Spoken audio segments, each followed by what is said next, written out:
Let's see here. Connect phone line. We are Hey, good. we're going. Hey, we're going. All right. Yeah. Ready to go. Great. Wait. Hold Yeah. on. What's with the okay, I'm not trying to call you out or anything, but I just want to be transparent with the audience that obviously that thing in the corner is supposed to be movie bot It's quotation marks. It's but not the real movie, because if people see that, they're going to think this is all made up. But there is a real movie bot in your he room is that you're in right now. off my camera is fixed, so I can't move it over. He is a series of wires and hard drives roughly over Right. here. He doesn't want to be represented in that way. You know how just you want when you're going out, you want to have so like this I is get it until you can get him a more attractive shell. He wants that to be how not that people view it's him. the movie bot. You're plenty attractive as is. It's what's inside the counts. But yes, we are. He feels more comfortable right now being represented via a avatar in the corner of our screen this week. MovieBot, how are you doing? Are you ready?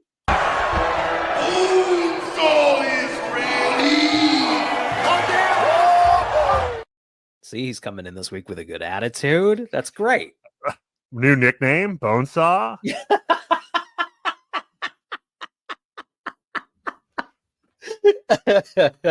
We also MovieBot's helping us out this week. We have a new feature that we're very excited about. Yes, we're trying to increase our audience involvement.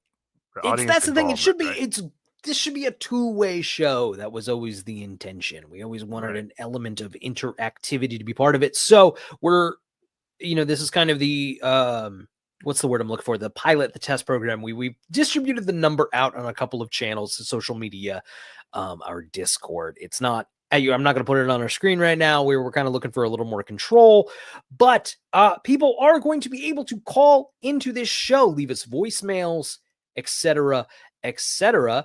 And that's going to be really exciting. So hopefully we'll get a couple of those through the Ask show. us questions. Tell us what you think about the movie. Anything. Oh, the little phone thing showed up. Does that mean we just got one?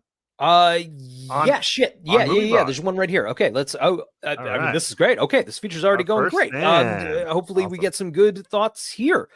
Here we go. Time offer. Please call Card Member Services directly at 1-800-694-0048. Once again, that's 1-800-694-0048. This will be the only notice you receive, and this offer is only valid for. Starting to get embarrassing. Yeah, that's really disappointing. MovieBot, could you play the intro, please? We watch movies and we talk movies and we load movies into a really big gun and shoot it onto the internet. Big Movie Canon. In 1968, George Romero brought us Night of the Living Dead.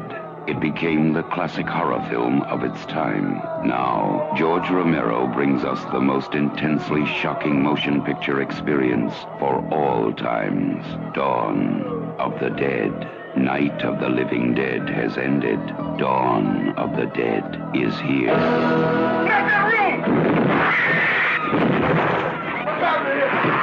It gets up and kills. The people it kills get up and kill. They must be destroyed on sight. When there is no more room in hell, the dead will walk the earth. Dawn of the Dead.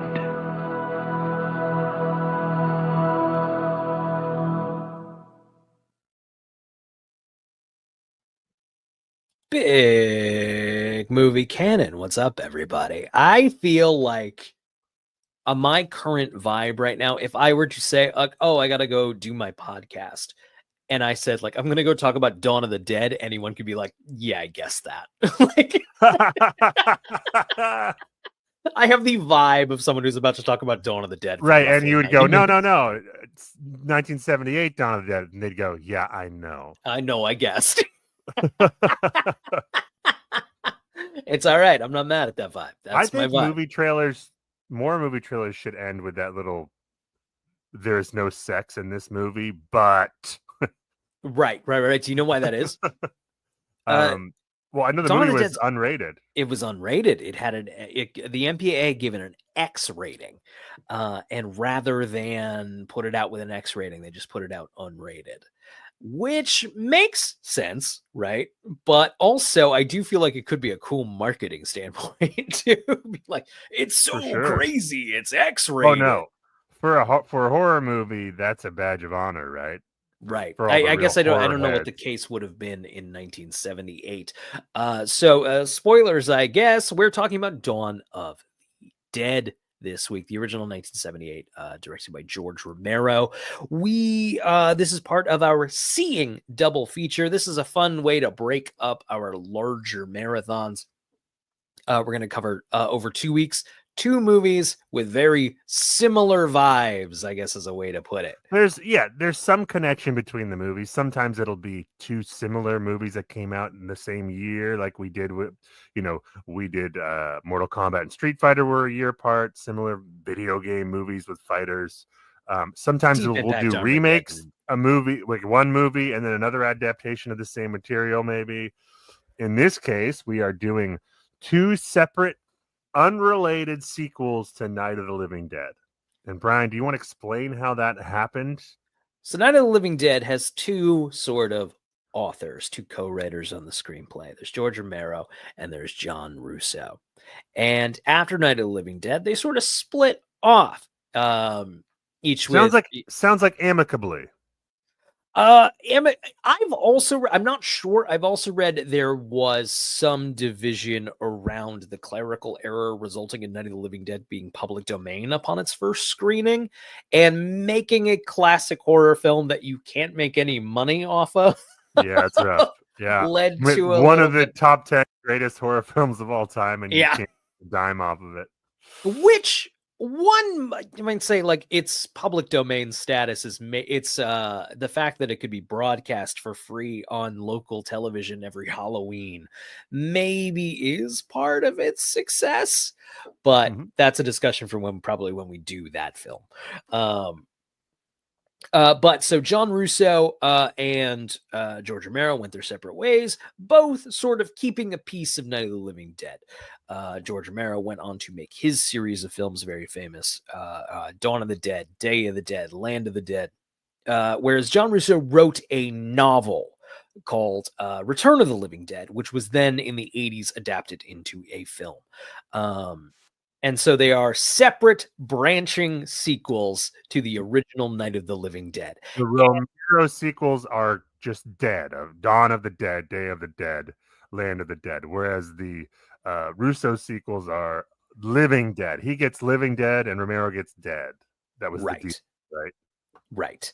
And I think what's interesting how we're kind of tackling this is that I have a slight preference for Return of the Living Dead, whereas you've expressed you have a slight preference for Dawn of the Dead. But the caveat being that this was our opinion before this rewatch.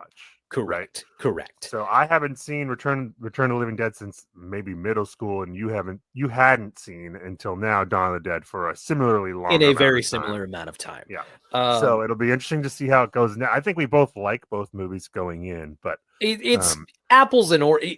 Return of the Living Dead doesn't like fix Dawn of the Dead. That wasn't its point. It did something else with it. Right. This is a different phenomenon than like say your David Gordon Green Halloween, where they're like, forget all those bad ones. That's not what this is. Right. This is just like, hey, you go that way, I'll go this way. Right. Return of the Living Dead is a pretty straight 80s comedy, right?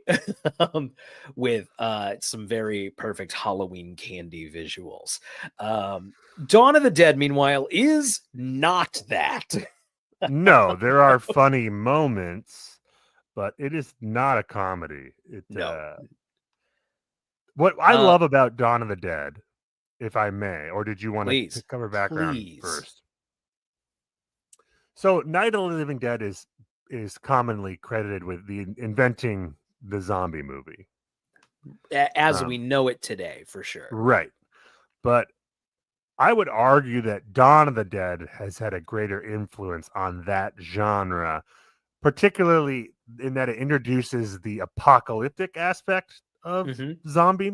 Because Night of the Living Dead, it's just one night, zombies rise, and the next morning the farmers are killing them all, right? It's like, it was one incident that we know of.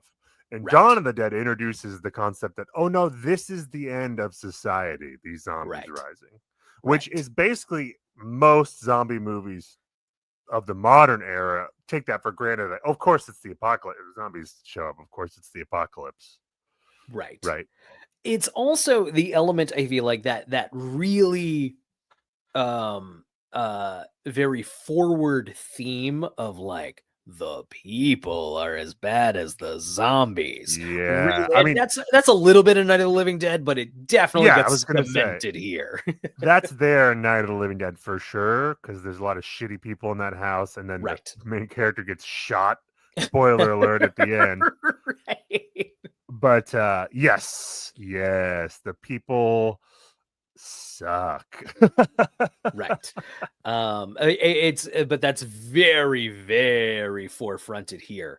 What is your background with Dawn of the Dead, but also I guess the franchise? Did you see these early? Did you see these in middle school? When do you remember seeing these for the first time? Yeah, I'm pretty confident that in middle school is when I entered my kind of horror exploration phase.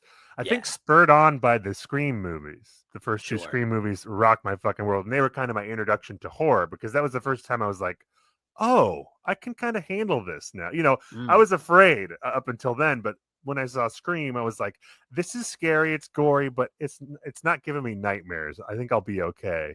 We're going to have my mom on at some point. Middle school, my mom was like, this will scare the shit out of you. Let's watch it. So I was broken from day one. Well, I watched Scream, and then I watched Halloween, and then Psycho. I was hitting all the big ones, and eventually I got to the Night of the Living Dead, and shortly thereafter, I think I watched Night of the Living Dead at a sleepover with friends, and then Dawn of the Dead. I was like, I got to see this fucking thing, because I don't want to spoil anything later. I was going to say something, but no spoilers. Anyway, I rented it. I remember it being one of those double VHSs, because it was like the movie and then like a bunch of ads on the other one.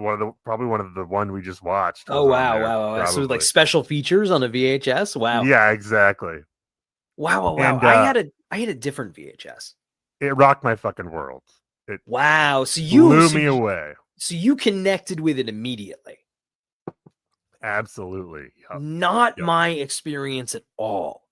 I was a little older than you. I probably 14, 15.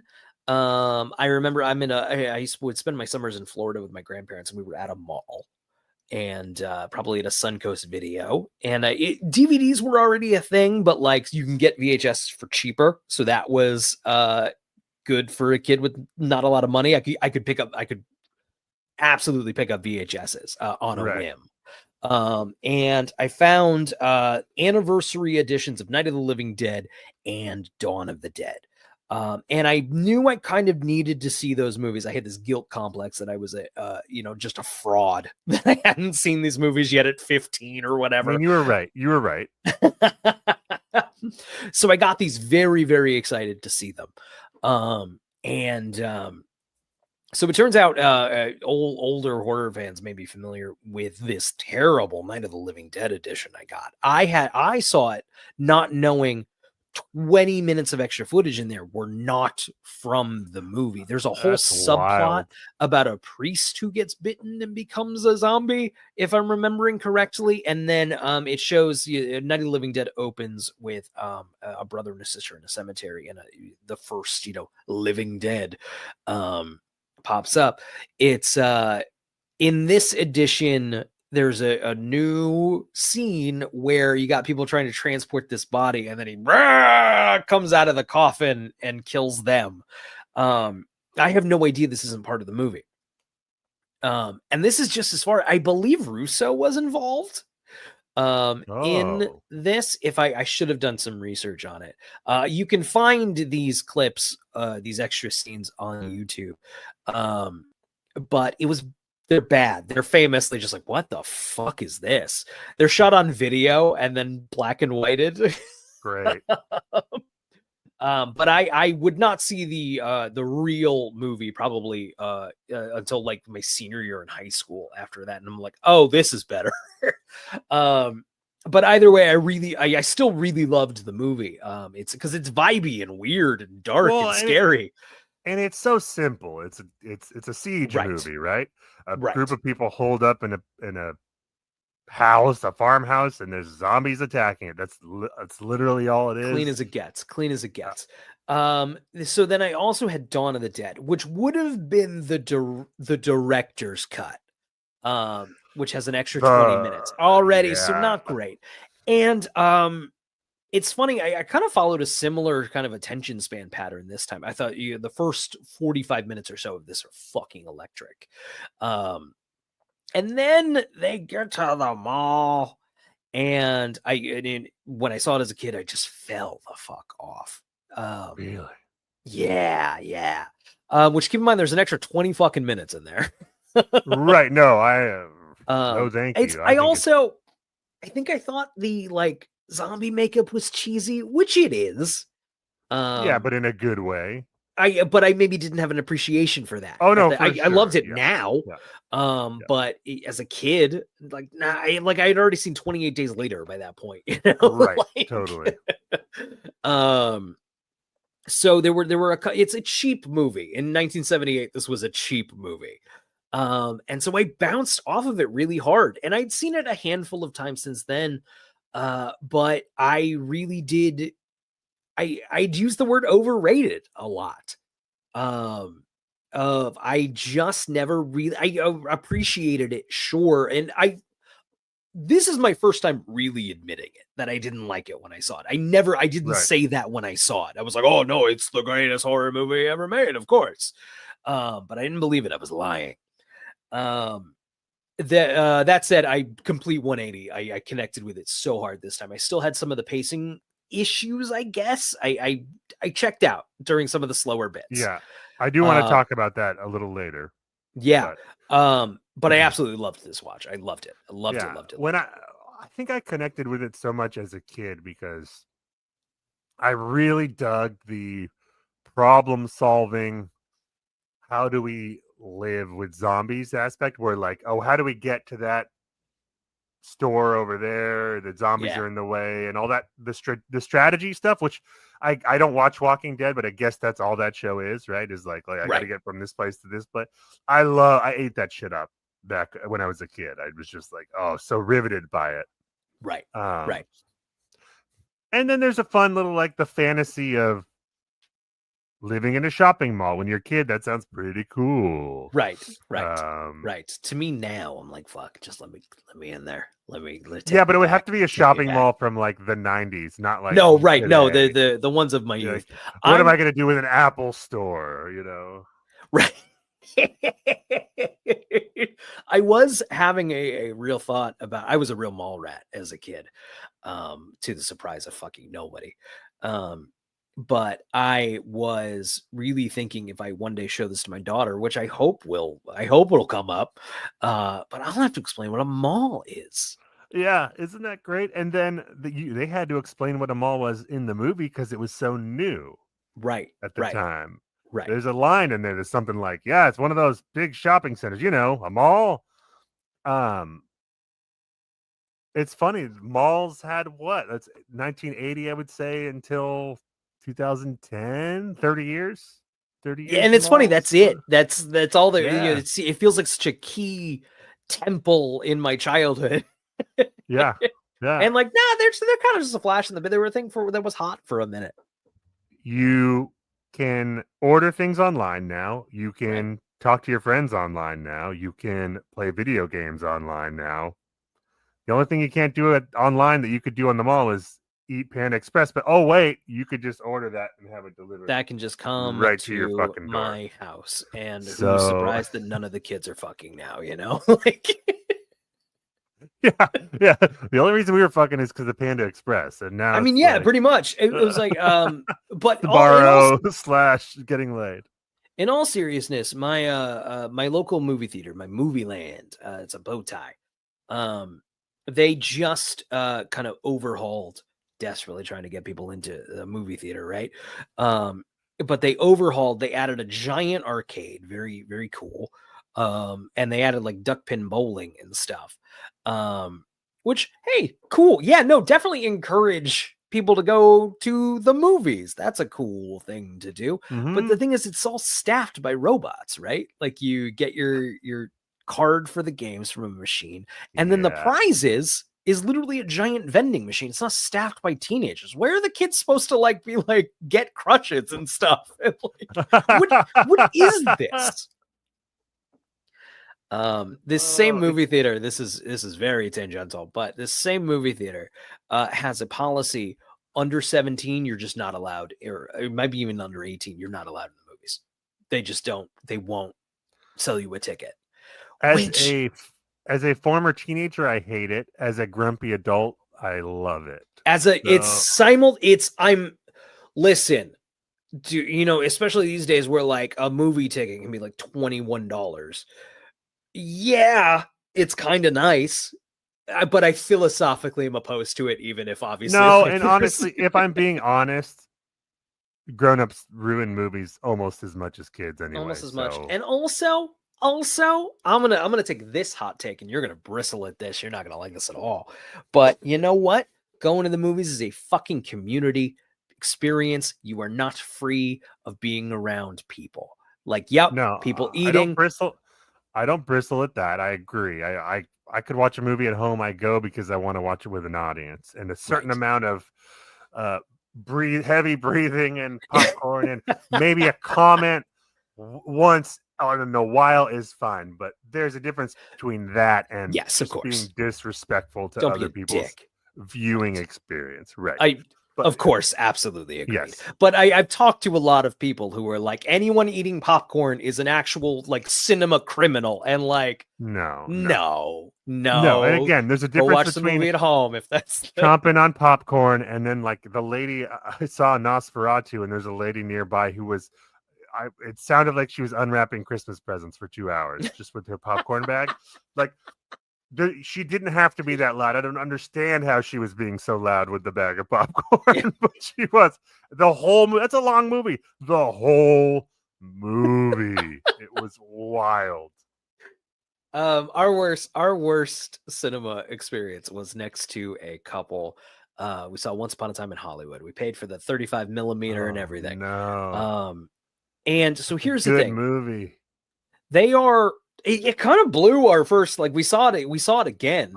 But it definitely blew the first kind of experience with it. But we so we're sitting there, and this couple are talking through the previews and everything, and like, okay, all right, it's a faux pas, but not a capital. You haven't committed a capital crime yet, right? You're speeding. You're speeding. Sometimes that happens.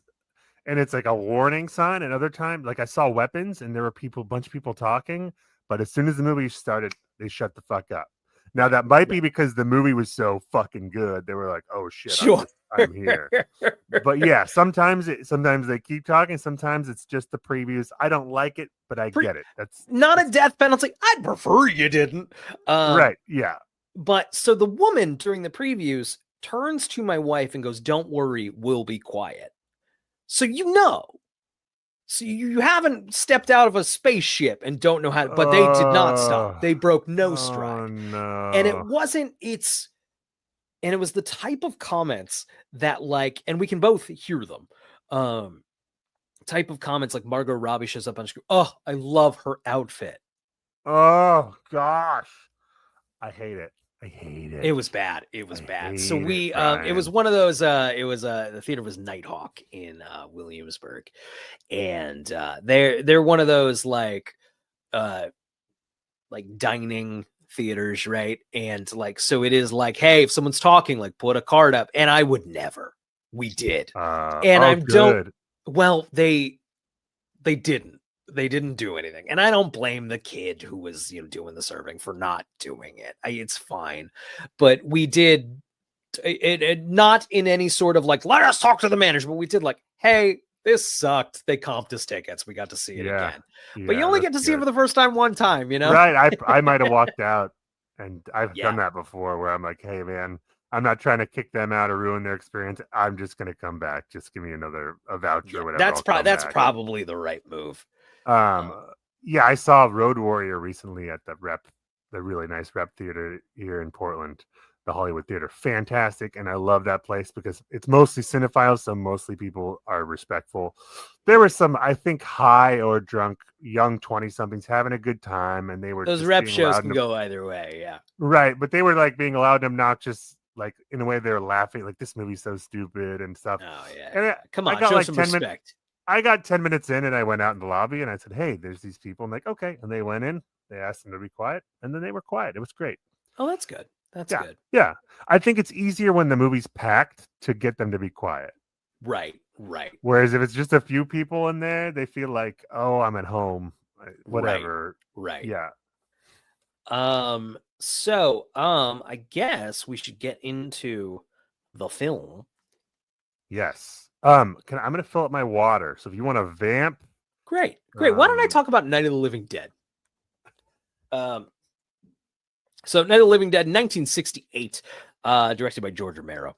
And it's a like Zach mentioned, it's a pretty tight screenplay, right? Bunch of people in a farmhouse. Zombies attack.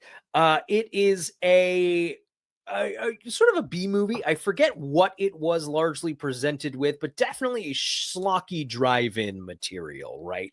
But there was a clerical error. Basically, the movie was called The Night of the Flesh Eaters all through production. I think it maybe also handled Night of the Ghouls and Night of the Creeps, but it was Night of the Flesh Eaters. And then last minute, there was a change. There was another movie being called The Flesh Eaters. And so they changed it to Living Dead to try and avoid getting compared to that one. Now, here's the thing. I thought it was Night of the Ghouls. I believe Night of the Ghouls was also intended, but according to something I read today, it was Flesh Eaters. Oh, okay, cool. Now, back in the day, the way copyright law worked was you had to have the copyright notice on the title screen of the movie. That's how the movie was copywritten. And no copyright. You can watch it today. I could play that movie fucking full right now on Night of the Living Dead, no copyright symbol. And that meant the first time it was played in public, boom, the public owned that movie. Which is both probably like we mentioned up top, probably very frustrating, but also pretty amazing for the people. Yeah. It's and maybe also beneficial for the movie, right? I don't long know. term. Yeah, long term. I don't know if this movie because it's not. Is Night of the Living Dead a masterclass of filmmaking? Oh, I don't think so. But I will say, I believe it got good reviews at the time, and it did. It's because it is good. It's scary movie, and because it's, to borrow a modern term, elevated. Yes, in that there are some social issues present in the movie, right? You have a black lead, which is like unheard of in the late 60s, right? Especially where he's just smarter than everyone else, and he's the only one with any fucking brains, right? And all these, and then you got some of the people in the house with them are obvious racists, right? And of course, he gets killed at the end, even though he's the only one smart enough to survive. He gets killed because some idiot fucking farmer shot him on accident. Right. So yeah, there's like great stuff in there. And then I did also want to note, it's basically an independent movie, right? It's yes. $5 they spend. Right. Just some Pittsburgh hippies making a movie, baby. Yeah. And it being free of copyright did lead to television broadcasts. And then it was your local TV station on Halloween could play a good movie for free. Yeah. which there's a lot of public domain movies. Not So a that's- lot of them are as good as Night of the Living Dead. Similar deal with It's a Wonderful Life. You know, that Right. would not be the movie it is today if it didn't have that ability to be played by everyone around Christmas, right? Right. It wasn't a Right. hit when it came out. It didn't get good reviews, but just No. by sheer, being played every year, it's now a classic. That it builds that affection. Seeing it over and over Yeah. and over again builds Yeah. affection. Is Breakfast Club a great movie, or did we all just rent it 5,000 million times? I will. Probably a little I bit agree of- with little what bit you're of- saying, but I will say I think It's a Wonderful Life is a 5-star movie. I love It's a Wonderful Life. It's I so see it. good. It's so I had a good streak where I saw it in a rep theater every year. But having it a would. kid I fucked that up, but- agree. It would not be the classic it was today without being played Right. on TV like it was. Yeah. That's yes. George Romero then stepped away, was a little afraid of being pegged as a horror director. He did a couple of other things. The Crazies is a notable one. That's kind of horror adjacent, right? That's like It a is horror thriller. adjacent. It's also pretty zombie adjacent. Yeah. It isn't an Of the Dead movie, but like basically. Have you seen The Crazies? It's pretty good. I saw the remake with Timothy Olive one. I've never seen the original. I also saw the remake, and I think it was fine in that Yeah. era. It blended in with all the blah aughts remakes. Is Right. my memory of it. I think it's in the aughts, as far as aughts horror movies go. It's rough. The remake is roughly as good as The Crazies. It's Right. Yeah. like, Right. In terms of aughts remakes, it's probably in the top 90th percentile. you are probably correct. Just by nature of having Timothy Oliphant in there. Timothy Oliphant can elevate anything. And by nature of being in the same category as the remake of The Fog. Really grading on a hell of a curve there. Truly, we are all movies are a gift. We love movies on this show. Love movies The on this Fog show. is one of the most difficult movies Take I've that had one to back. sit through. Bring that one back to the store. Again, the remake of The Fog, not the original John Carpenter movie, which is fine. It's not great. It's not an all-timer. It's not, but if you watch it back to back with the remake, it is. It seems like Citizen Kane. Yes. Then we get to 10 years later. George Romero is interested in making a sequel. Of course, the movie we're talking about today, Dawn of the Dead. He has trouble getting some financing for it. Really? Yeah, that's where Dario Argento comes on board. The sort of Yeah, I love Italian that. horror maestro. You of course Suspiria, Opera. I'm blanking on the other good ones, but man, there's some great ones. Was he a big name before then? He was Certainly notable in like that scene. Okay. At least in Italy. Italy. Yeah. In the European markets. But he hears that Romero wants to make a sequel, and he's like, I want to make that let me make that happen. Yeah. So he flies Romero out to Europe and like meets with him, and they basically arrange he's going to help finance it. And then Romero will be in charge of the American edit, and then he'll edit it for European audiences. And then they'll split it that way, but he gets a house for Romero to live in while he writes the screenplay. Like he wants this movie to happen. I love it. Yeah. Right. Dario Argento really kind of is I think the patron saint of Dawn of the Dead, if my reading of it is correct. We get to the movie. Should we just jump into the plot here? Yeah, I mean, I think he was at a mall. Yes, he got the idea, yes. right? He was at a mall and he was like, "Hey, what if?" Today, I mean, I had this conversation with friends in high school 1,000 times, like zombie apocalypse. Where do you want to hole up, man? Yeah, where are we gonna go? It should be noted when we were kids, high school age, zombies were in. We're 3 years age difference. They came back, I think, my senior year or maybe right before that. It was like when is 28 days later?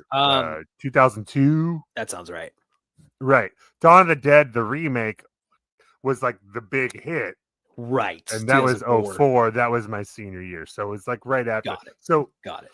I was into zombies. I remember that's why I was so stoked for 28 Days Later, is I was like, we haven't had a zombie movie like in my fucking lifetime, basically. Yeah.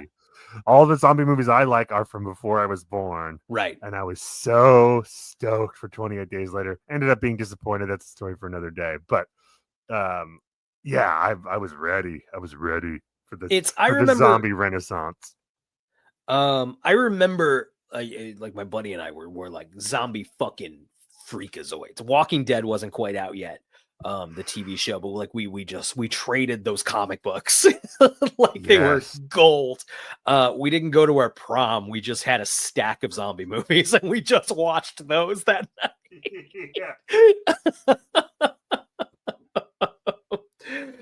Any video game that had zombies, we would just fuck around and play those. Oh yeah, Resident Evil was that was like the closest we had to a zombie movie for the 90s. Right. Oh, we played a lot of. Here's the thing about Resident Evil 2. We played a lot of Resident Evil 2, which was an old game, kind of when we were playing it. One thing, if you play the original version of the game today, they've remade it. My wife got really into the remakes.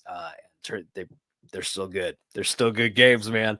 But if you play the original game, some of the effects don't really hold up as well because what they would do to save space on the PlayStation is they paint a lot of the elements, right? It was just a picture. And then the actual interactable elements would be the 3D models. So you can now much more clearly see painting of a dead corpse, 3D model lying among them. Like that's going to jump out at me as I walk by. Yeah, right. Yeah. It was harder to tell on your old box TV. Right. It doesn't hold up quite as well today, which I reckon is why. George Romero directed a commercial for Resident Evil 2. That makes sense. Yes, that I remember seeing, and it was a big deal because then he was in talks because of that commercial to make the movie version. And I remember being like, that would be a little fuck on the nose. Let him at right. it. Let him at it. And then I wonder if like you make statements like that mostly to get right. But don't worry. They got Paul W.S. Anderson. Yeah, we got 9.5 Resident Evil movies I've never seen. So yeah. My wife and I keep saying that we will go through all of them, but like we've watched 1, we've watched 2. We fall off. We've tried a handful of times, and we always fall off around the second one because I hear it gets good around like 4. Yeah, right. But our guy from Who Made Weapons is doing the new Resident Evil, and that's kind of a shame. But also, right, on the one hand, it's a bummer, but on the other hand, it's probably going to be good. I hope so. Yeah. For her birthday a couple of years ago, my wife wanted a double feature: House of Gucci and Resident Evil: Welcome to Raccoon City. So we saw those two back to back. Which one was better? I liked Gucci. We liked House of Gucci.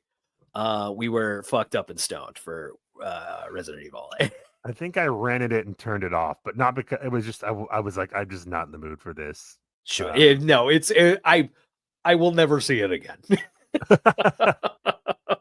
I don't know if I told this story on a podcast before, but I was on a plane and you know what you do on a plane, which is just watch what other people are watching in between the seats, right?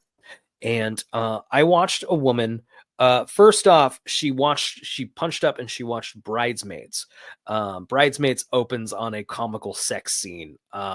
Kristen Wiig and John Hamm. Kristen Wiig's in a bra gyrating, you know, and she's desperately covering her screen so that nobody sees this horribly explicit sex scene in Bridesmaids. And then what she would do was she would exit out of Bridesmaids, type in Adam Driver on her screen. I'm fully hawkishly watching this woman. Type Adam Driver in, and then watch the trailer for House of Gucci, and then go back to Bridesmaids. And then she watched a bit of Bridesmaids, X'd out, typed in Adam Driver, watched the trailer for House of Gucci, And then eventually in this is in New York to LA. Like it was Yeah. I don't remember which leg of it, but long flight. So eventually I watch her hit play on House of Gucci, and I'm like, it's happening. She's doing it. She's pulling the trigger. It's gonna happen. She makes it through the Warner Brothers logo.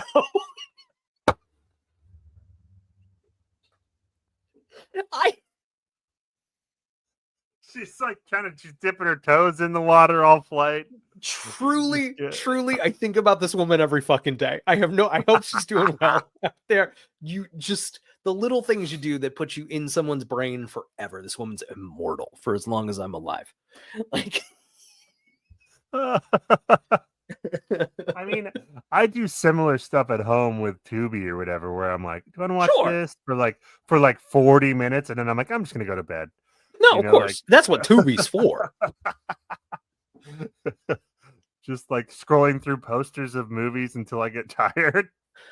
No, right. No, I all the time. And like I'm especially a big like Tubi, like while I'm doing dishes or something, I'll just throw whatever or just leave it on. So like kind of like we used to watch TV back in the day, you know, I'll watch 40 minutes of a movie while I'm doing dishes and some sort of Steven Seagal thing, and then that's it. That's all I'll ever see.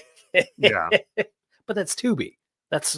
It's a plane, baby. I don't know how many times you got to watch the House of Gucci trailer. No, the exiting of the one movie to watch a trailer of the other one over and over is wild.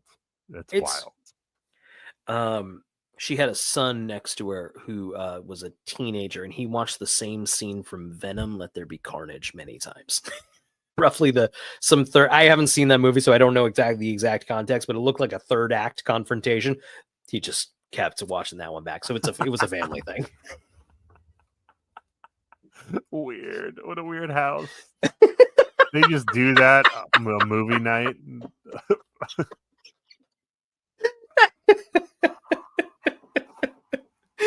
Is that in the diagnostic manual? That's got to be a condition of some sort.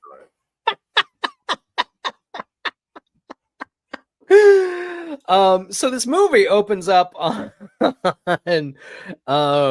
a Philadelphia TV station and how society is collapsing, right? And we get kind of an exposition scene here of like, the dead will rise and kill, and then those they kill will rise and kill. And it's so I think this is an electric fucking scene.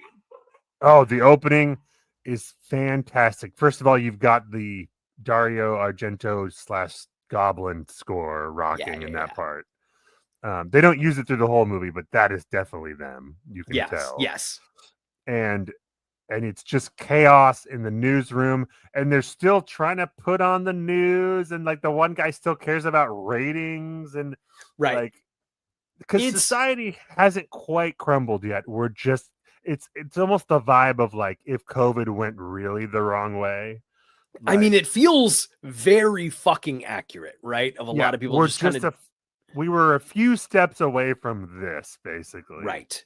Thank And God aren't we still kind of a few steps away from this? Like, I don't know how everybody else feels. I don't feel great about the way things are going, but there's one part later where they're in the mall and they're watching the TV where there's on the news, there's something like the president sent a package towards Congress today to so they're still trying to like pass bills to deal with this issue. Right.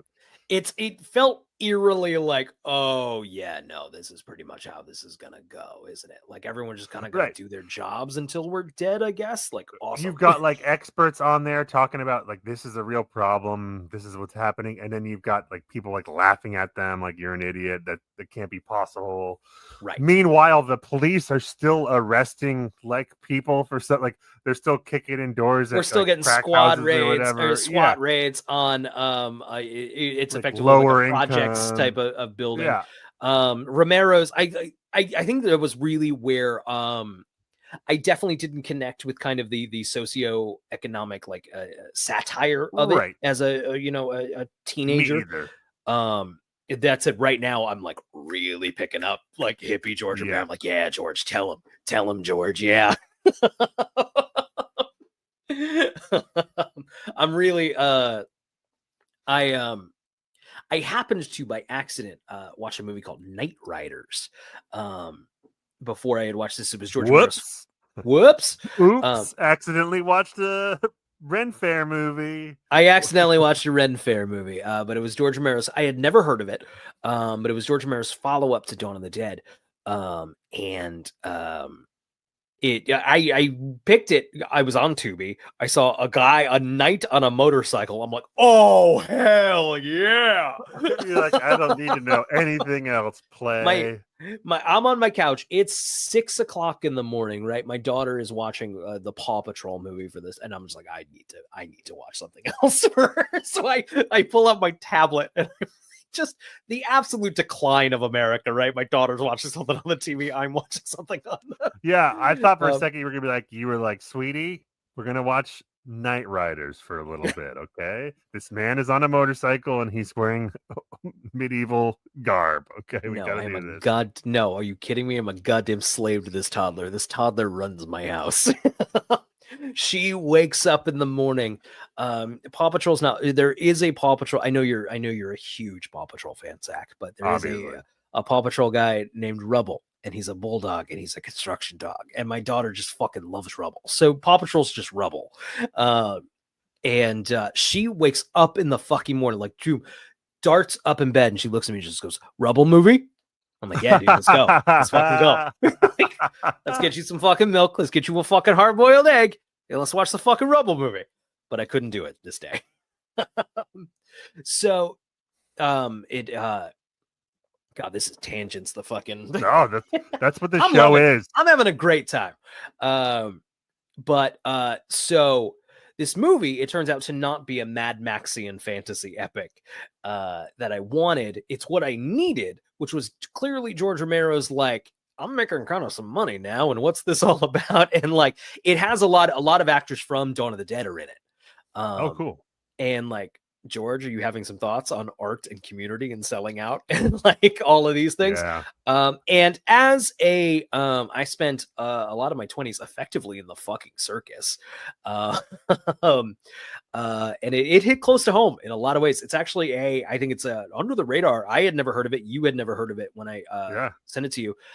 Pretty low letterbox rating. I thought it was beautiful. Awesome, really, dude. really, really moved by it. Dude, that is the beauty of Tubi right there, baby. Beauty of Tubi. Ed Harris first starring role.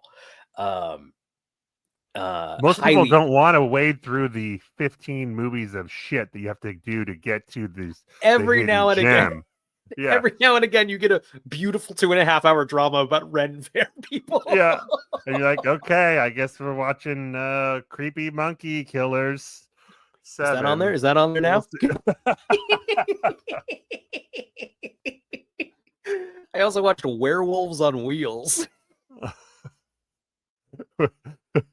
Sadly, not about a Ren Fair. Sadly, not about no. It's I hate to say that a werewolf satanic biker movie was horribly boring. We should do a game where you give titles like that and I have to guess what the movie's about. Yeah, what do you think werewolves are? Yeah, well, satanic werewolf bikers, now that you said it. But that would be a fun game to add to our cup of games. So when we draw a random game. Right. So two TV executives, reporters, producers, Francine Parker, who's played by Galen Ross, and Stephen Andrews, played by David Emge, and then two SWAT officers, Peter Washington by Ken Foray, who was great in this movie. He's so good. Once again, we get an African American lead. Right. Fantastic. So he's in Night Riders as well. Once again, he's the smartest fucking guy in the movie. And then we get Roger DeMarco, Scott H. Ranger. They end up in a helicopter together, and then we see the kind of the extent of the what's going on right now. Well, yeah. So we get the helicopter pilot and the TV producer are at the studio, and he's like, we gotta fucking go I got the helicopter meet me up at 9. And she's like, no, I have to stay. And we have to stay on the air. And one of her coworkers is like, we're not even going to be on the fucking air after midnight, lady. Just get The emergency broadcast has taken over. It's only going to go so far. I just think it's a great there's a great shot as the helicopter takes off and you see the lights in the skyscraper behind it. Shutting down. Out. It's really good. And then we cut to this like project type house or building, apartment complex. Yeah. And the SWAT team is like breaking in to find some, I think, gang members or whatever, but they end up just killing fucking everyone, human and zombie alike. Right. It's horrifying. Some of the cops are psychos. Some of them are trying to do good. It's like it's a complete shit show. Yeah. It's a very hippie George Romero, kind of. Yeah. The short white cop,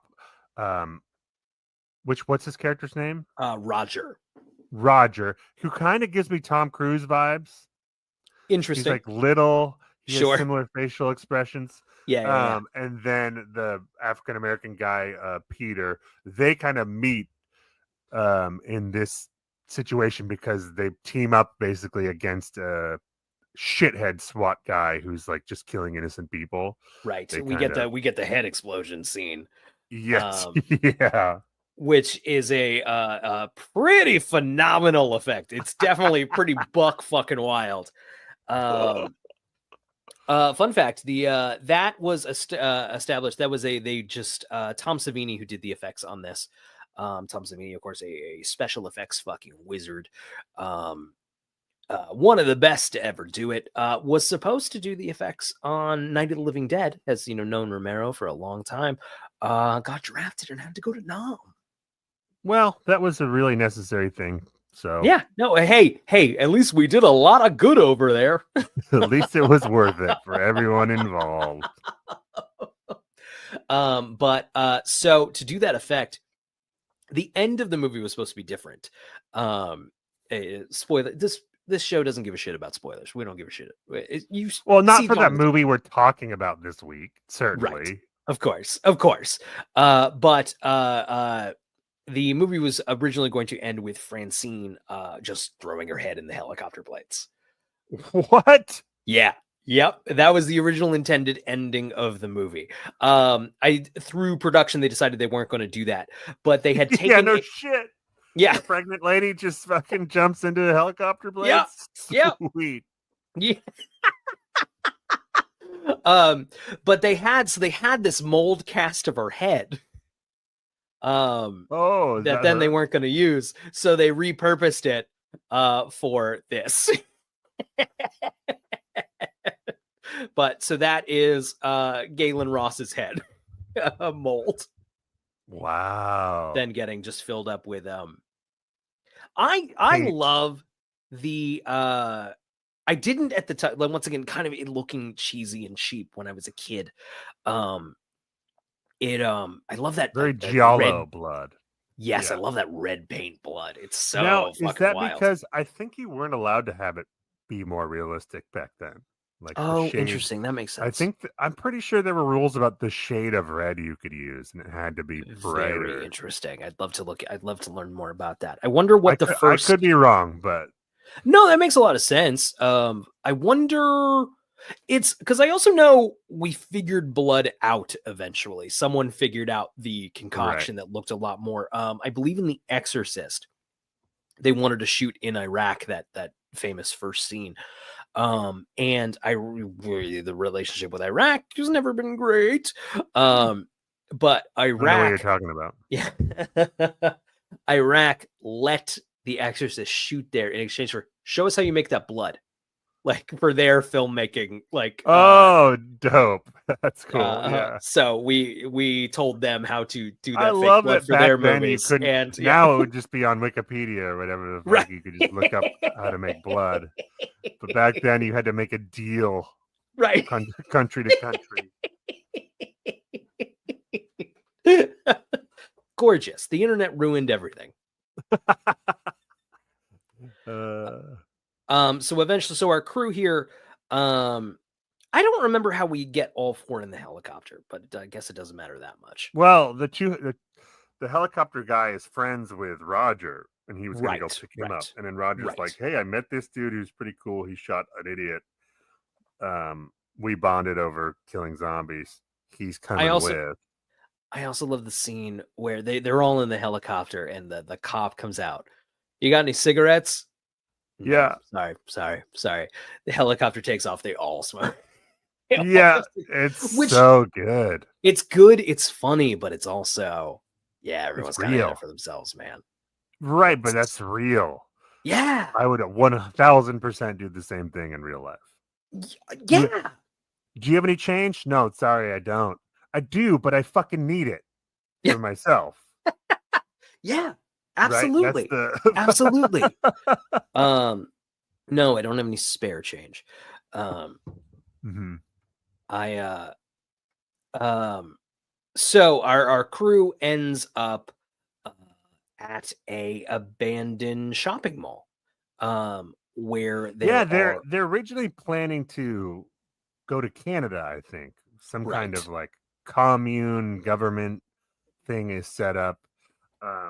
They run out of fuel. They go to a fueling station. It's basically out. They don't have very much. They take as much as they can. There's more zombies there.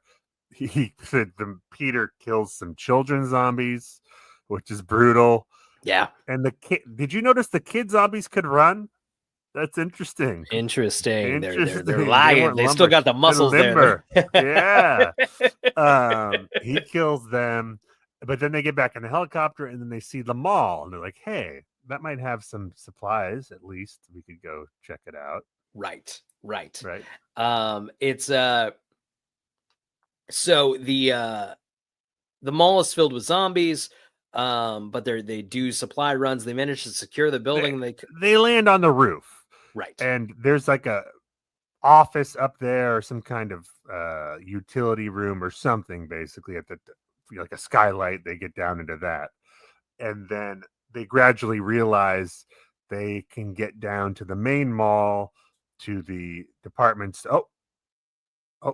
Brian, we get another voice. We got another voicemail or call. Okay, Is that a call coming through? Or is that a voicemail? Is that a call?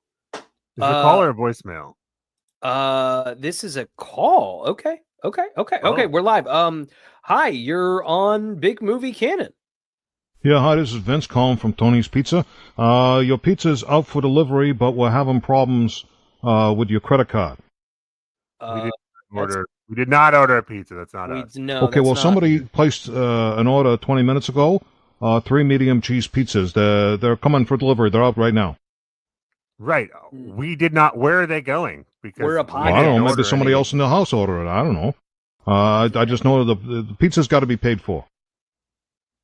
Great, but where are you going? You're Look, the total is $26.81. I didn't ask what plus the fucking tip. total You want to try was, another man. credit card? You going to pay cash? What? I mean, yeah, I guess I can. Brian, no, Brian, this is a scam. You're not going to get any pizzas. Look, your delivery driver is going to be there. You know, he's going to come soon. You got to have the. Where? You sort it out with him. Okay. Yeah, wait, are you going to my house or not Zach's house? refundable. Where is he going to be?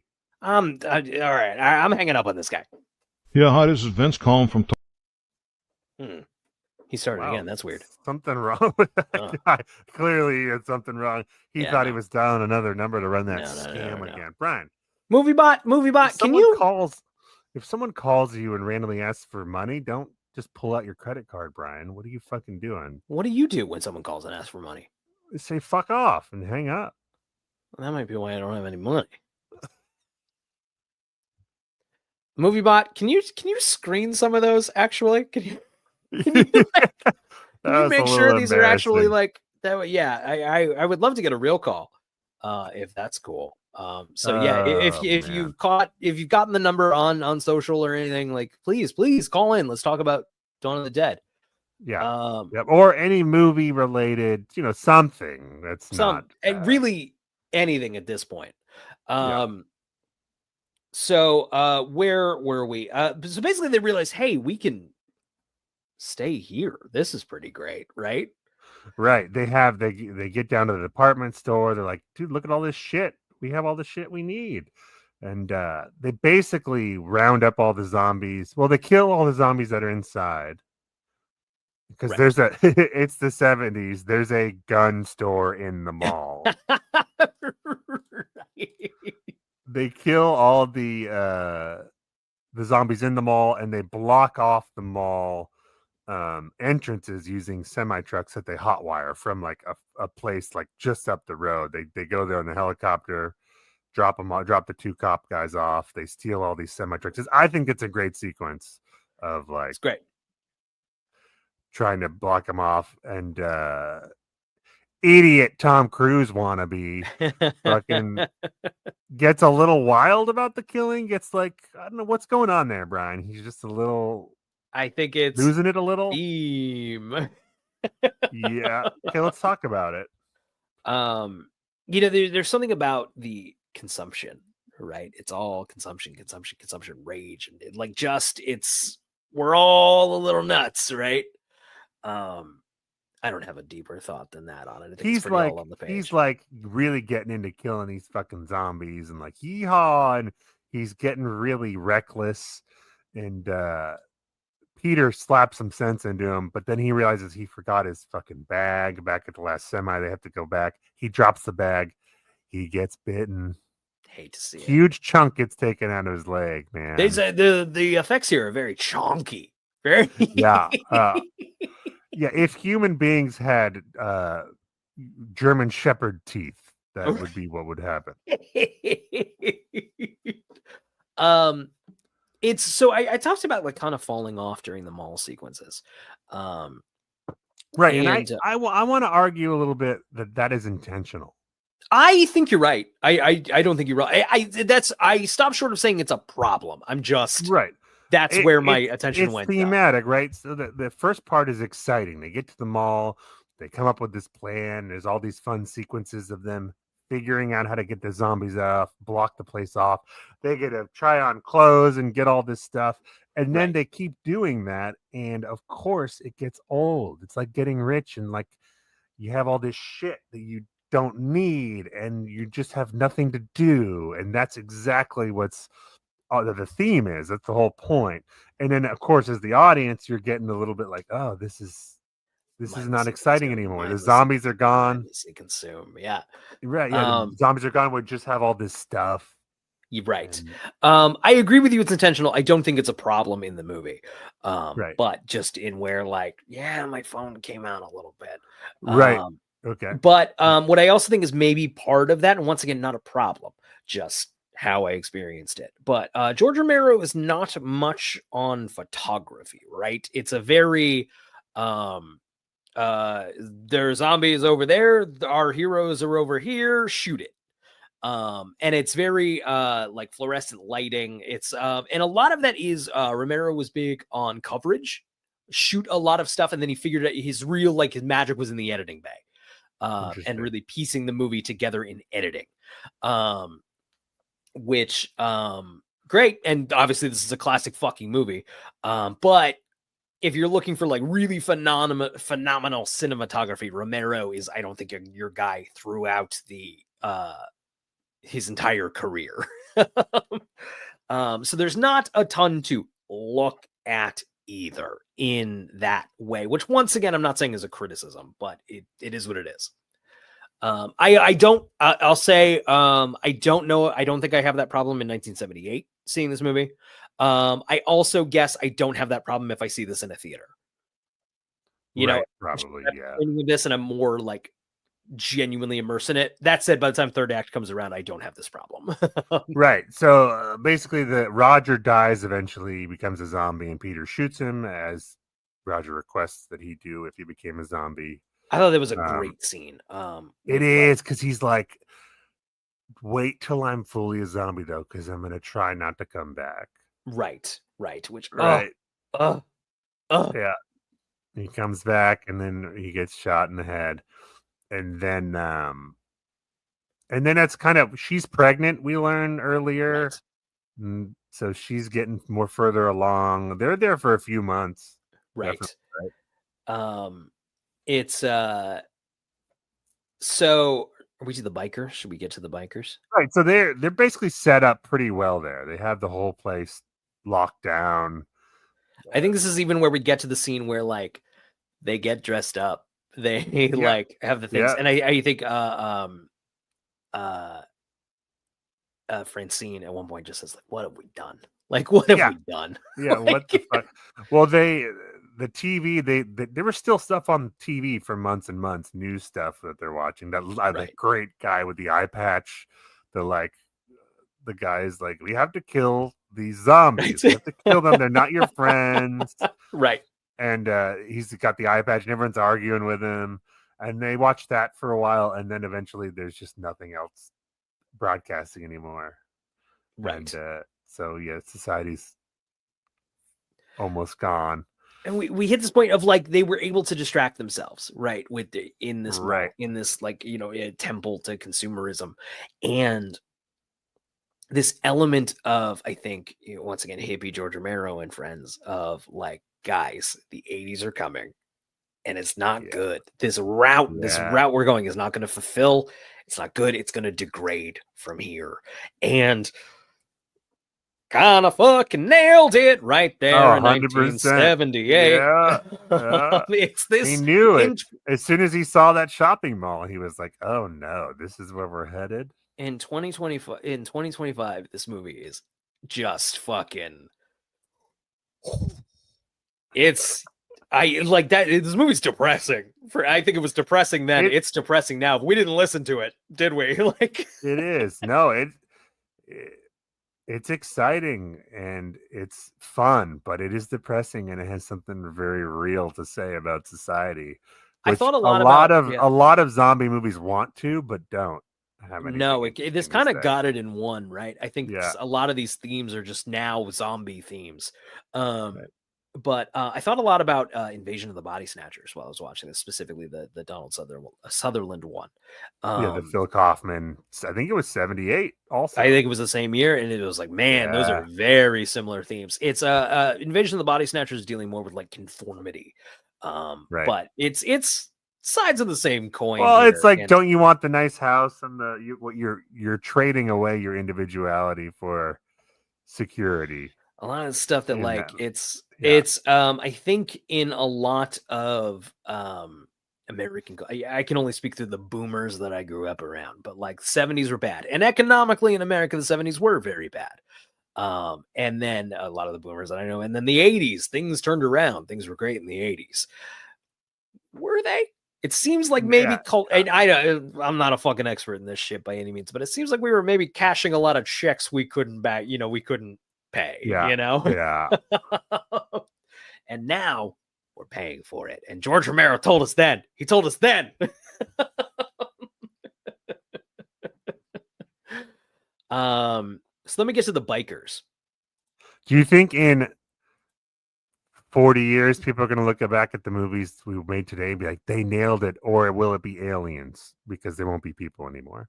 Yeah, a little column. Looking back at the movies, going, "Wow, these humans really knew where they were headed, and they went there anyway." And and we just, because like you can't stop this machine. I think the machine. Yeah, I was young once. I thought we could change it. Return of the Living Dead is so much more fun. Very different kind of movie, because Dawn of the Dead is the kind of sequel where we're not just doing the same thing again. We're expanding what the universe is big time. And Return of the Living Dead, not necessarily for worse, but it's more of the sequel. We're like, let's do that again. Let's do it again. It's a little different, tweak it, but let's run that back. Right. And it's Return of the Living Dead is a cartoon, Right. It's that's great. I love it. I'm gonna make a big case for it next week. But it truly is apples and oranges, as cliche as that is.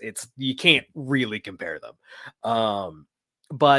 So the zombies aren't really the big problem once they hole up the mall, but the bikers. Tom Savini's one of the bikers. And he's like the lead biker, basically. Right. I quite enjoy actor Tom Savini, I gotta say. He's good. He's very good. Yeah, he's got charisma. So these bikers who it's interesting. sort of have what they need, right? They just like they're not desperate survivors. Also, they seem to be working their own thing, but it's all just like consume, more for us. Well, I So love that. So the bikers see the mall from a distance. They're looking through binoculars or whatever, and they see the helicopter. They realize someone's there, so they call them on the radio, and they're like, "Hey, you should share with us." And they don't respond. And they're like, "Fine, fucking, we're coming in." And you don't realize how many bikers there are until our main characters are watching from the roof at nighttime, and it's like looks like 20 or 30 headlights coming up, and you're like, "Oh fuck, this is a movie bot." Movie Is bot? that you? Movie bot, don't spook me like that, all right? Everything seems That all was right. creepy. That was Whoa. try sitting here.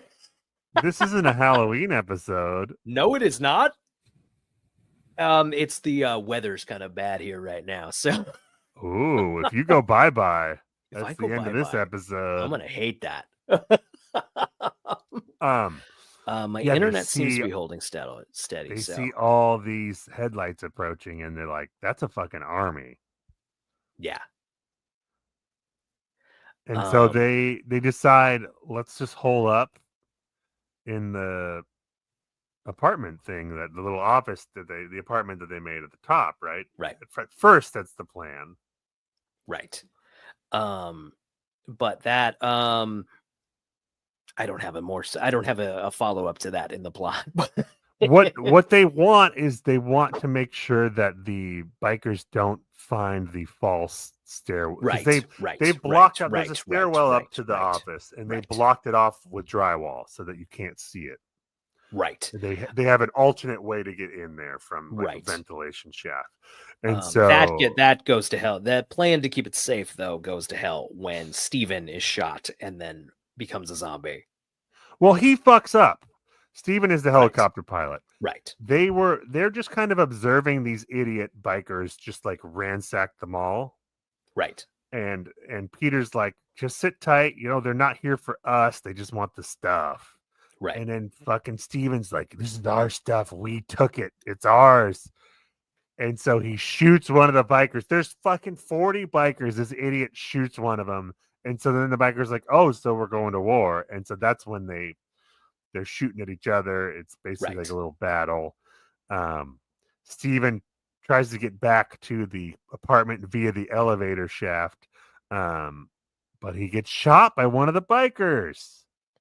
And then he can't climb up the little ladder thing. He can't climb out. Right. And then the zombies get him, Brian. It's brutal. It's brutal. That's the most fucked up shot in the who gets it where? Is that him or is that Tom Savini who get absolutely like ripped up? I don't know. Oh no, I think that's a no-name biker who gets got it. That one's brutal. Yeah. So the bikers during the battle with our main characters start to get overwhelmed by the zombies who they've let back into the mall.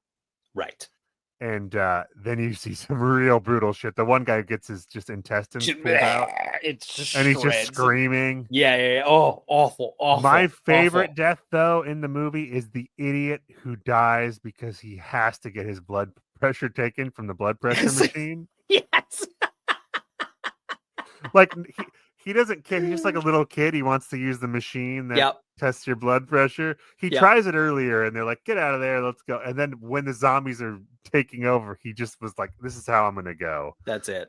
That's how I want to go personally." So but funny.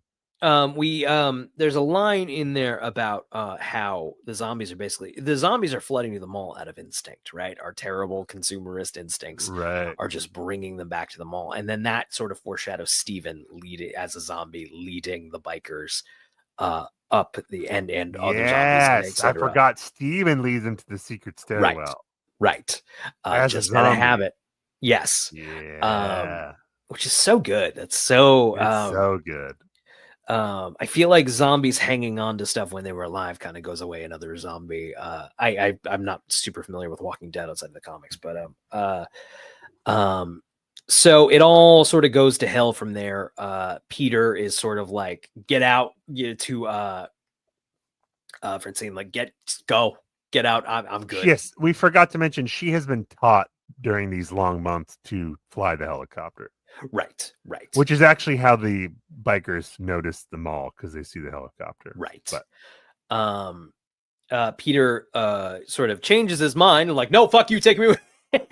No, yeah, Peter's like, leave. I don't know. I don't buy that. Like, why was he wanted to die there? Yeah, He's like, fuck it, I'm over this. And then the zombies are about to get him. He's like, no, never mind, I'm out of here. Yeah, we could have made that somehow more heroic or something. Right. He climbs out, and he at the last second gets on board the helicopter. And yeah, I wonder if some stuff was shot before the ending changed or something. I don't know. But they get in the helicopter, and he's like, how much fuel do we have? And she's like, not fucking much, man. So look, Brian, I know this goes in the face of zombie movies, and it's like a stupid thing to say because then we wouldn't have zombie movies, but you got to be an idiot to get killed by a slow moving zombie. I'm sorry. You kind of do. Like, you could just land that helicopter somewhere and then just keep moving. And maybe they do. Maybe they do. Right. We don't know. Sure. Maybe they do. And to be fair, the two guys who get killed by zombies from our main cast deserved it because they were idiots. Right.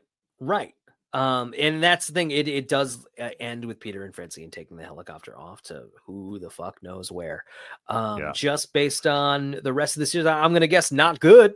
I'm going to guess it's not great. I'm shocked we haven't gotten a sequel that's like, what happened to those two? Right. It's too good. It's too good. AMC TV series. Yeah, right. 10 episodes. Right. I really, really loved it. I really, really had a great time with it. So good. So good. Just I'm so glad to have seen it again, especially in this context, to really get to like reevaluate. And you have to try to remember that this is basically the first time all these tropes are there. This invention. That's another 100% part of it. Right. Like I said, I don't think I have the I don't think the boredom factor hits me as hard if I see it in 78. Though that was a criticism of it critically. Like, there's some people were bored by the mall bits. If you scroll through Letterboxd, people are. Oh no, for sure. And I think, like I said, I think it's intentional. But I think also, even if you saw it maybe when I did, when you were in middle school and you hadn't seen a lot of zombie shit before, it has a similar effect of like, oh, I like this. Right. I assume also like the gore bits are so fucking shocking, and like it's and they hit I remember you with the intestines bit really got me when I was in middle school. There's a callback to that in the Land of the Dead, which I haven't seen since it came out in theaters. Basically. I never saw it. I remember it being good. I can't say now, but I liked it. I had it on DVD. I watched it a handful of times. I liked it. Have you seen Day of the Dead? Similarly, it's been a long time. That was on Sci-Fi Channel a whole lot. So I've seen that more in pieces than I have back to front. But yes, I didn't watch it until a few years ago because I had read always that it was like the black sheep of the trilogy. It wasn't very good. I do think it's the least of the three originals, but it's still pretty fucking good. Right, and I think that's Land of the Dead. I don't think is a barn burner by any means, but it was fun. It's fun. It's got a lot of good zombie effects, and it's fun. I think it's worth revisiting.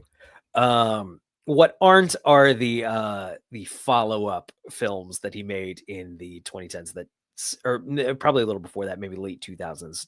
I think Diary of the Dead is 2009. Those are not great. That seems like what are the dead up to this week? George needs a check. Also, like, what do kids like these found footage movies, right? Kind of. You know what I was also thinking about? The way that it's Diary of the Dead takes place, quote unquote, during Night of the Living Dead. But in the way that the Dead movies sort of take place in the perpetual now, right? Right, exactly. There's not like, Dawn of the Dead doesn't take place 10 years after Night of the Living Dead. Right. It's just kind of Night of the Living Dead happened a few weeks ago or whatever. Right. This, right. You know, it's a little like how Mad Max kind of vibe. You know how like in 2025, when The Simpsons flashes back to Homer as a teenager, it's in the 90s. Like Right, exactly. Yeah. Very Simpsons. Yeah. Right. It's just kind of one of those things, which I like, and more, the continuity of love it it. doesn't have to it doesn't No. matter. But that's Dawn of the Dead, baby. Wow, what a great revisit. So good. I loved it. Best movie we've done so far, I think. Best movie. Oh God, we deserved it. We deserved it. It's I texted you today like we should do like good movies more. Just to give you an idea, if this is your first episode watching us, our previous best movie was Ernest Goes to Camp.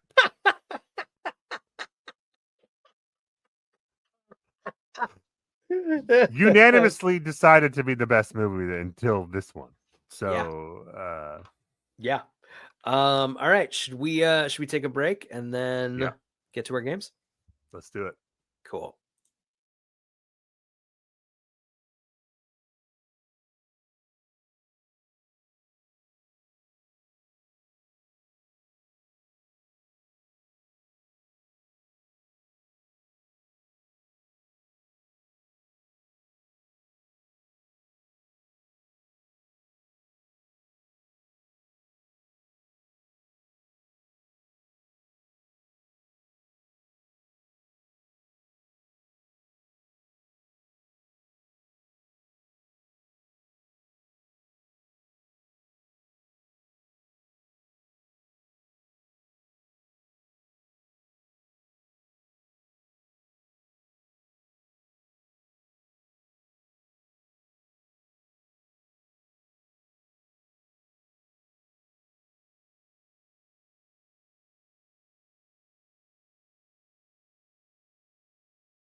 All right, everybody, we are back and talking about Dawn of the Dead. It is now time to play something from our bucket of games. Once again, I forgot to get the bucket. Give me 2 seconds.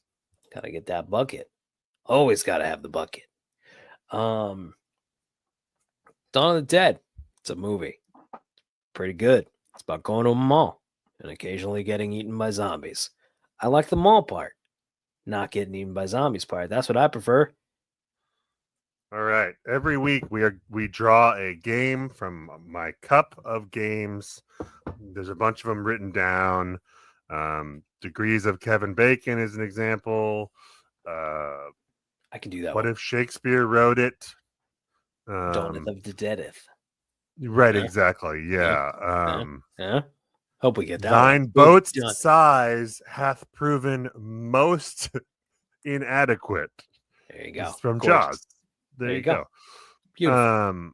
Sweaty Cinematic Universe is one. What do we got here? What would Jesus watch? Interesting. I don't know if you watched this one. Is that Probably There's so not. many good ones. 2 movies, 1 cup. Yeah, that one's gonna get us kicked off of YouTube. Okay, and then we draw a game. There's several more in there, and It's not gonna be the Leonard Maltin game this time. no, we don't even want. Don't even say it. You don't fuck with our juju. No, you're right. okay? You're right. Again, if we draw Leonard Maltin this week, you are in charge of drawing. Yeah, I think I was supposed to do it this week. I will be ready Right. to go. We'll give him one more try here. Here we go. But But, we're not gonna get it because that would be fucking like we would have to play. That would be insane. We would have to get because lottery tickets and play the Leonard Maltin. I almost game. want to just take the Leonard Maltin one and Don't throw it do out. it. Don't do it. At least don't do it on camera. Okay. No. We're gonna be fair. Yeah. All right. Here we go. Can't wait. We'll see.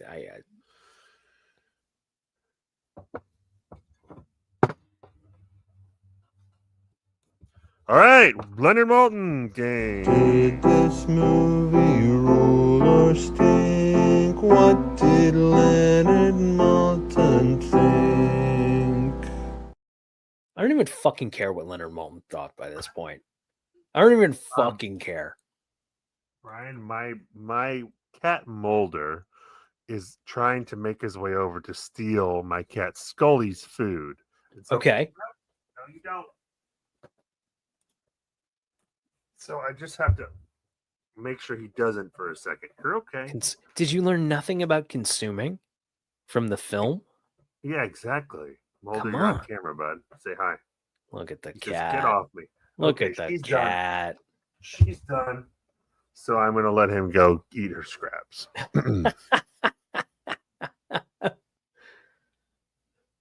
Excellent. Okay. Leonard Maltin, he wrote a bunch of movie reviews and put them in a book that in the 80s and 90s, you had to read the book if you wanted to know if a movie was good or not. And Brian let her know. tries to guess if Leonard Maltin thought the movie was good or not. Maltin reviews on a scale from bomb to 4 stars. Bomb, 1.5, 2, 2.5, 3, 3.5, 4 stars are your options. And then he writes a little blurb about the movie. Brian tries to guess what it is. Brian, what do you think? What do you think? Okay. So Leonard Maltin, famously not a huge horror guy, kind of gets grossed out, put off easily. And this was Yeah. pretty nasty. This is a pretty nasty movie. But it is a horror classic, and that's important. This is an important film in It is a sequel Film. to a black and white horror movie. very true. Leonard Maltin, Maltin. Maltin does like the classics, the old black and white movies. Right. I'm gonna go. But like- this is not me tipping my hand, giving you any hints. He could react negatively, like this is an abomination. This sequel to this classic is one way he could go, It could. or he could go, "This is also a classic. This is great. It has things to say about society." I Leonard could see it Maltin, going kind either of way. kind of a hippie dude. Yeah, Okay. I could think go either he's way. gonna- Is all I'm saying. I think he's going to talk about the shocking violence. I think he's going to mention theme. Because it's so like direct with it. I don't think he missed it, like he has with some other stuff. Like Mortal Kombat's very intense theming.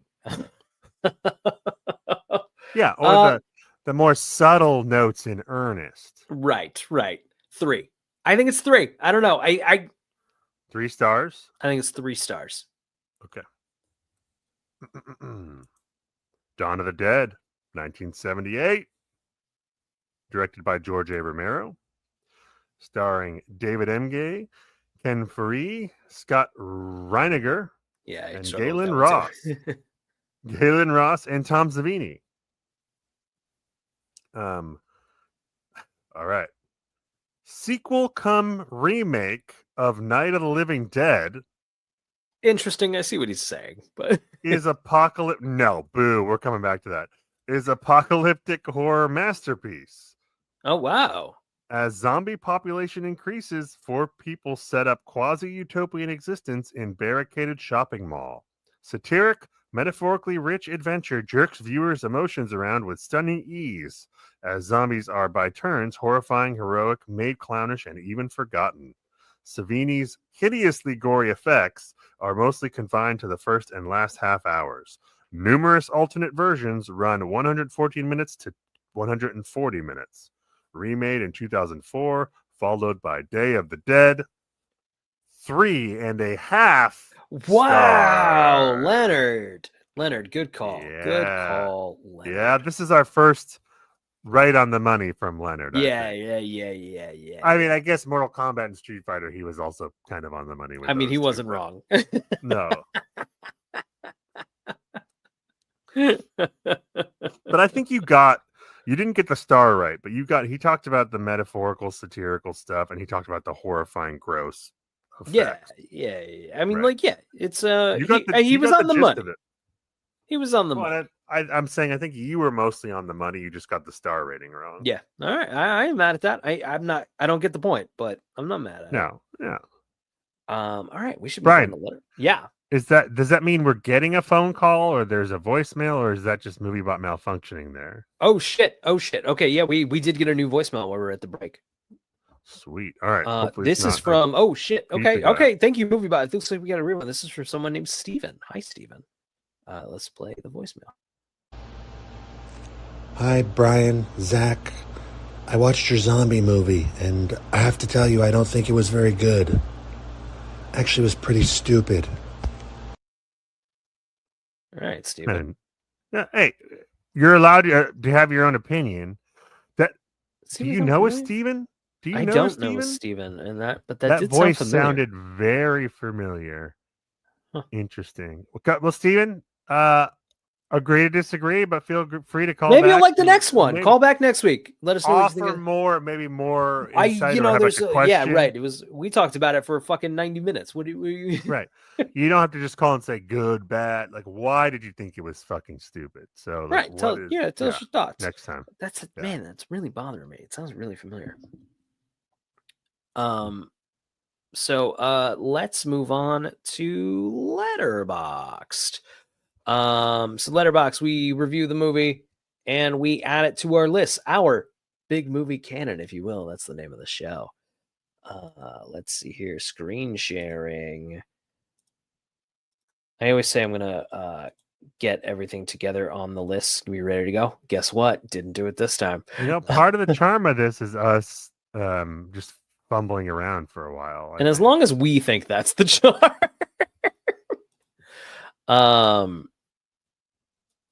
Dawn of the Dead. We want the 1978 one, not the 2004 Zack Snyder film. Bummer, dude.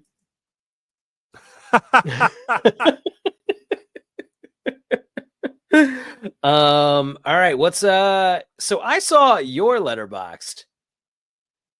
Give this for me, bad this boy is 5 stars. For me, this is a 5-star. I'm willing to meet you at 4.5. I would have trouble with 4. 4 would be difficult for me. I'm happy with 4.5. I do want to talk about it when Return of the Living Dead comes up, though. Oh yeah, I might even think that's a 4.5 star movie. I don't know if I'm going. I don't know if I do. Yeah, we'll see. But what do you think about a heart here for this? Yeah. Of course. We won't always put the heart. I promise. No, the heart's.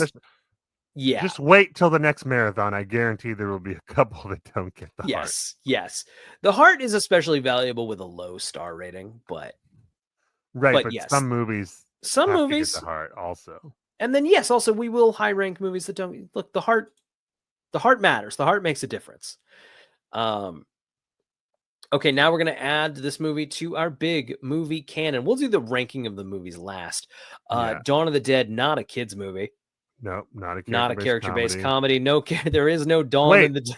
Are you sure the main actress's name isn't Dawn? God damn, that would have been good, huh? That would have been real good. Ernest and Jim Varney do not appear in this film. Oh, that would have been so good, though. No original songs.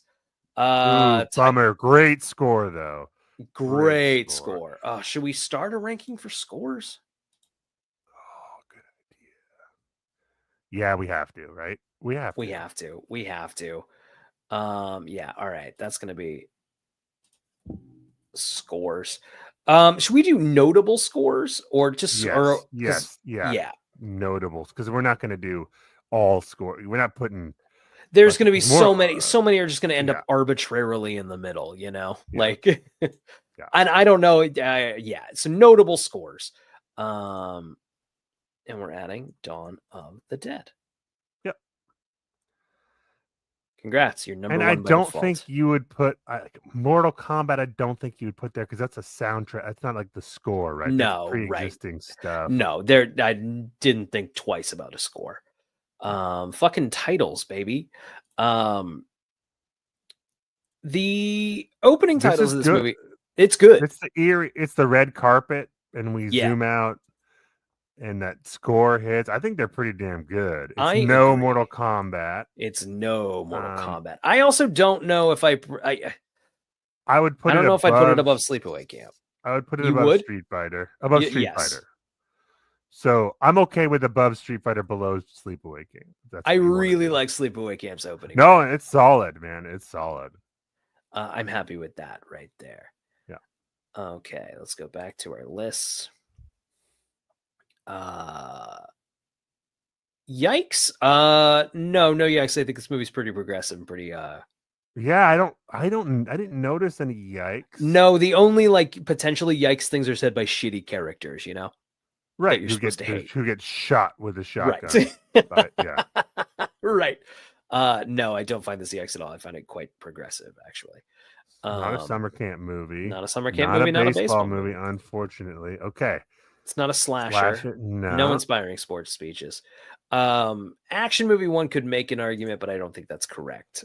There's a lot of action in it, but I wouldn't call it an action movie. No. We need to make a horror movie list, right? We need to make a horror movie list. We need to make a zombie movie list. I think we need to make a mall movies list. Oh, we absolutely need to make a mall movies list.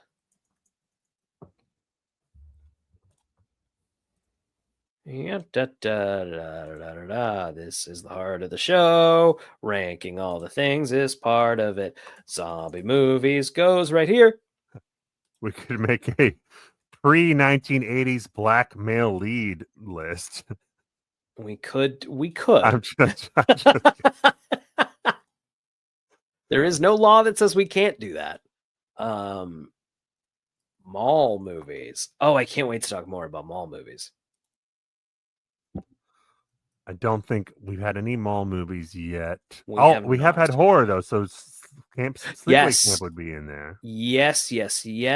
God damn, you are correct. I don't think it's shocking that Dawn of the Dead is I think the classic horror film Dawn of the Dead outranks also charming low budget. Classic for different reasons. Yes. Charming schlock film Sleepaway Camp. So we have zombie movies, mall movies, horror movies. Are we ready to go to the ranking of the movies?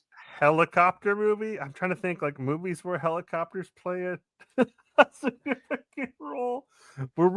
This is about the canon, Brian. It is about the canon. Jurassic Park would be another helicopter movie. You know what? All right. We're gonna throw helicopter movies on there.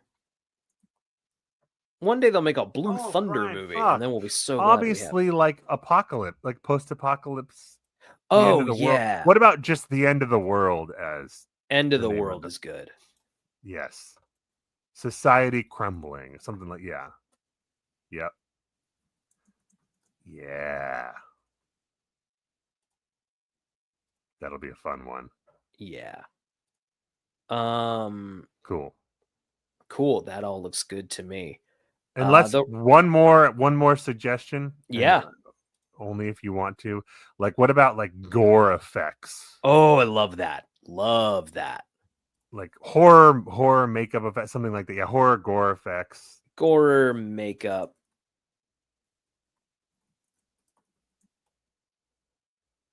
Let's just say gore effects. Yeah, that works. We can edit as needed if something else kind of. And would Sleepaway Camp be on there? Because they have I think so. Yeah. Yeah, they have that head, like fucking horrifying. Yeah, I think a lot of slashers are going to end up on here. It's Sleepaway Camp has a lot of charming gore effects. Tom Savini did Dawn of the Dead. I don't think there's much of an argument here. No. This will be interesting next week, though. Yes, it will. Be a very interesting category. Okay. All right. Now I think it is time finally to rank the movies. Is this the big question? Is this movie better than Ernest Goes to Camp? Oh, a fantastic question. God, it's the question for the ages. But man, Zach, I'm gonna take a real swing here and say, yeah, I think it's better than Ernest Goes to Camp. Yeah, me too. Me too. I'm gonna say this is pretty unquestionably the best movie we've done so far. Ernest has a better original song since Donovan doesn't have any. You know what? I do think "Gee, I'm Glad It's Raining" would be better than any original song in Dawn of the Dead. It's so good. And that's our letterbox. We've now added Dawn of the Dead to the big movie Brian, canon. I've enjoyed the show every week we've done it. It feels good to talk about a good movie, though. Oh, how good did it feel to talk about a good movie? We're gonna sprinkle in some good movies more often. I didn't have to sit on a Google Doc. What the fuck are we gonna talk about? And we got our first fan calling in for he didn't think it was a good movie, but Steven, thank you, Steven. Yes, thank you again, Steven. I think this was a successful week. I think we got a lot done. Zach, before I talk to you, hey, thank you for watching the show. We're on the YouTube right here. There's a bunch of buttons you can hit, right? There's a like, there's a comment thing. Do all of them. Tell a friend we're here, please, God. Because if you don't, I'll disappear. Zach, where are you? What are you doing? What are you up to? On Substack. I have a Substack called A Heathen Reads the Bible. A Heathen Reads the Bible.substack.com. It is a weekly newsletter wherein I'm a non-believer reading the Bible and writing recaps with pictures and jokes. It's very silly. I'm currently on hiatus, but that's a good time to catch up. I'm a little over halfway through Genesis right now. There's, I think, 14 entries. Check it out. I'm on Substack too. You can find Dirtbag Nostalgia at dirtbagnostalgia.substack.com. I'll be updating that soon. I'm rebranding it to Dirtbag Stuff. It doesn't have to just be nostalgic. It can just be just shit that Dirtbags should be into. It's a newsletter. It's a newsletter about good stuff for people with bad taste. So check that out. Dirtbag Nostalgia. I'm so excited. If you go to dirtbagnostalgia.substack.com and it doesn't work, change it to dirtbagstuff.substack.com, and I bet that'll get you there. That's gonna wrap it up for us this week. We'll be back next week with Return of the Living Dead. I don't have a graphic for it. I love Return of the Living Dead. I don't know if I'm gonna be able to take my same it's the better of the two, but I do want to make sure it's not forgotten because it is one of my favorites. MovieBot, do you have something to take us out on? Anything? Oh.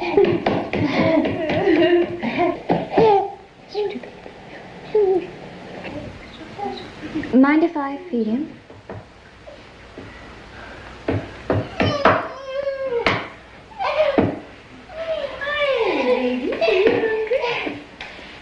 Open up. Whoopsie. You hungry? What the